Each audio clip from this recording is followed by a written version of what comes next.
I'm standing here. You make the move. You make the move. It's your move.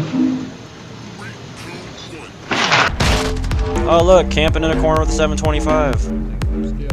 Dude, just imagine being that good. Imagine being that good. Like I can't fathom it, man. These guys need to go play competitive. The fuck? What's up, bro? You talking to me? Ready to get your camp on? He's got a 725 too. Your mom should have fucking aborted you. Alright, we're gonna snipe. I'm actually kind of good at sniping, so Claymore's on this map though for sure. Enemies in the area. I get killed by a Joker. I get killed by a Joker. Oh my dude, people have been using that lately. FaZe Longle Dongle, that's right. FaZe get fucking killed by Jokers and get killed by Hardscopers. Yep. Hardscopers who run ACOG on the HDR. This game. Look at that. They were just waiting. I knew they were waiting. Like, Jesus Christ. Oh my god. Oh my god. Dude, someone raised this kid. Someone raised this kid. He's still hardscoping over here. I'm gonna die right here again. Yep. With the fucking ACOG. I'm leaving. People actually defend that. People defend that playstyle right there. That kid has a parent. He has a parent. Just imagine that. Like, man, I don't know what else to say aside from blame truth is right. If you think that this Call of Duty is a good Call of Duty game in and of itself, the way it sits right now, then you're just bad at Call of Duty. And that doesn't mean that if you have fun playing this Call of Duty, you're bad at Call of Duty, because I've had fun playing this game. There's fun to be had in it, but from an objective point of view, this game is bad, and if you think otherwise, you were probably really bad at previous Call of Duty titles like Black Ops 4. And I know, of course, that brings up the argument, well, Black Ops 4 took less skill than this game, longer time to kill, and blah blah blah blah. So in today's video, I'm going to explain to you guys why this game has a low skill gap, why Black Ops 4 and previous Call of Duty titles have a higher skill gap, and how this Call of Duty is made for bad Call of Duty players. So without wasting any more time, we're going to go ahead and jump right into this. So I think we can go ahead and start with this clip. If you guys haven't seen this interview, I definitely urge you to watch it. But if you haven't seen it, I'm going to go ahead and take a little snippet of it out right now that proves that this Call of Duty was made for bad players. For sure. I mean, one of the things we really want to do with this game is we want to get new players in the game, and we want them to kind of like, we don't want them to just get punched in the mouth over and over again until they leave. We want a healthy ecosystem. We want a lot of players in and having fun, and that's a big focus for us. It's a big focus for us in weapon design. It's a big focus for us in level design. Our weapons are a bit more lethal than they were in the Black Ops, the recent more Black Ops, and that helps a lower skilled player get a kill when they otherwise wouldn't, have some success, and then feel like now there's a desire to get better and to get another kill.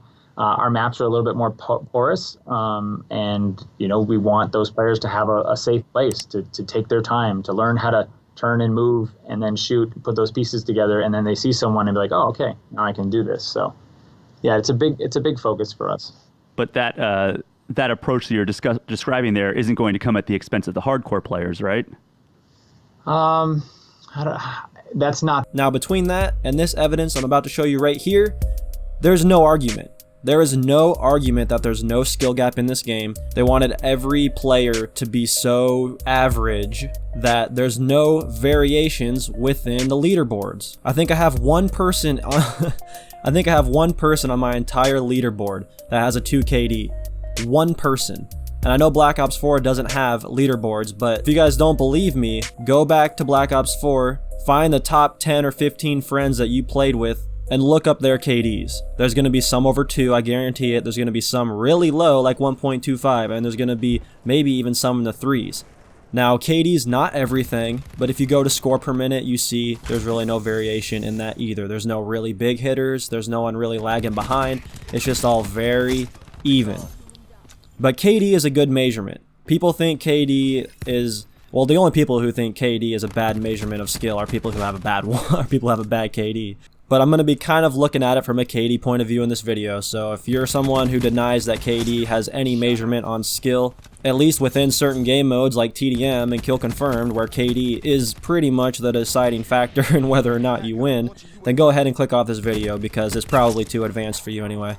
So, the extremely porous maps, as you heard the devs talk about in that clip, they made the maps extremely porous, tons of lines of sight that you can get shot from, tons of windows, tons of camping spots, because they want everybody to have a safe space. Well, when everybody has a safe space, the people who aren't in their safe space are gonna die, because this game only promotes one play style. That's another reason why there's no variation in KD.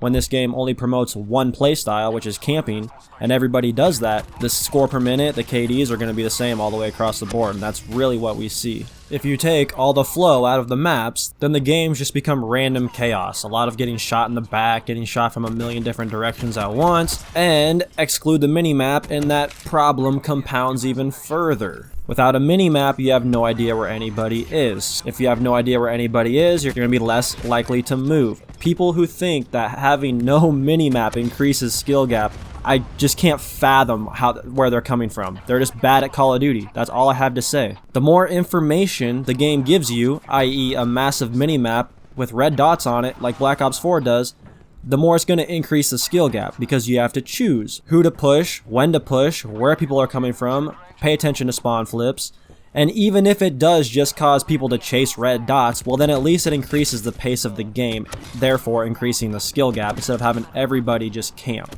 So there's no argument for not having a minimap or red dots on the minimap. It's just another thing the devs did to cater to noobs. Period. And now, fast time to kill / garbage ass netcode. The time to kill in this game isn't horrible, but with the netcode, it becomes absolutely horrendous. So we're just gonna say the TTK in this game is bad overall. The time to kill is absolutely insane for the person getting shot at.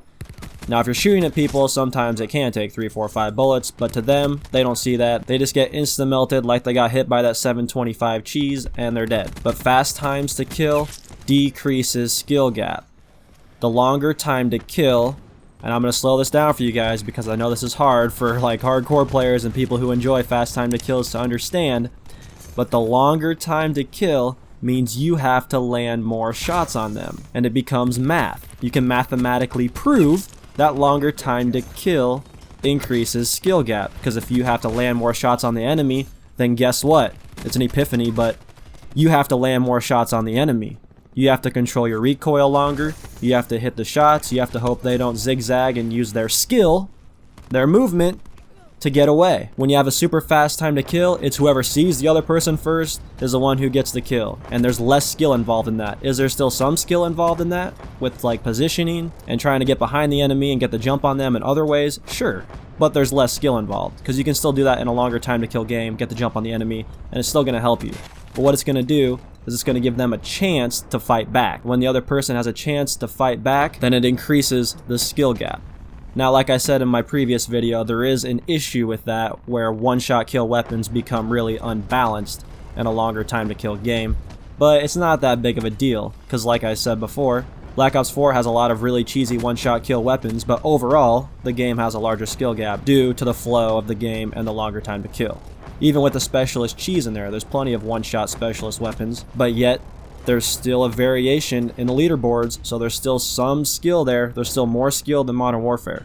So longer time to kill will always result in an increased skill gap, separating the bad players from the good players even further. And yeah, I mean, I'm sure there's other stuff that I missed in this video that also helps increase the skill gap, so if I missed anything, definitely let me know down in the comments. But about the only other thing that I can think of that decreases the skill gap is claymores. Like, if claymores weren't in the game and you had to watch your own back a little more, camping would be lessened, people would want to move around more, and it would increase the skill gap. There's a lot of little things like that in this game that if they were removed or nerfed heavily, the skill gap would just increase. But I think that this short list that I went over, just like maps, time to kill, how the game flows, and the devs, and the leaderboards, like, that's all proof. That's all hard, solid proof. So if you want to try to dispute this down in the comments, I'm more than happy to have a conversation with you. If you're going to tell me to adapt, then I'm going to tell you to 1v1 me in Black Ops 4, you pleb. And with that being said, definitely like, subscribe, turn on post notifications. I think I might be starting a content creator team again, Team Cypher. Some of my older subs might have heard of that. It was kind of a failed project back in the day, but I might be rebooting that, so that's something to look out for. You can follow me on Twitter to keep up to date with that, and all that will be linked down in the description. Definitely like and subscribe.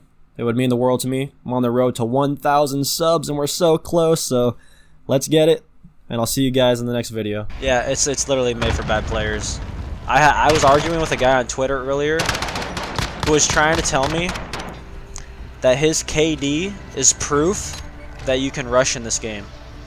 And his KD was a 1.5, and he was trying to brag about it. I was like, that's what this has come to. People brag about, I'm proof you can rush in this. I rush all the time. I have a 1.5 KD.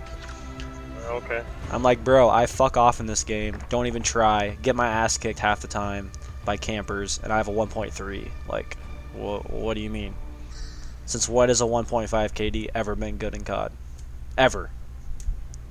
If you had a 1.5 in any other Call of Duty but this, you get laughed at. You get made fun of. You get bullied.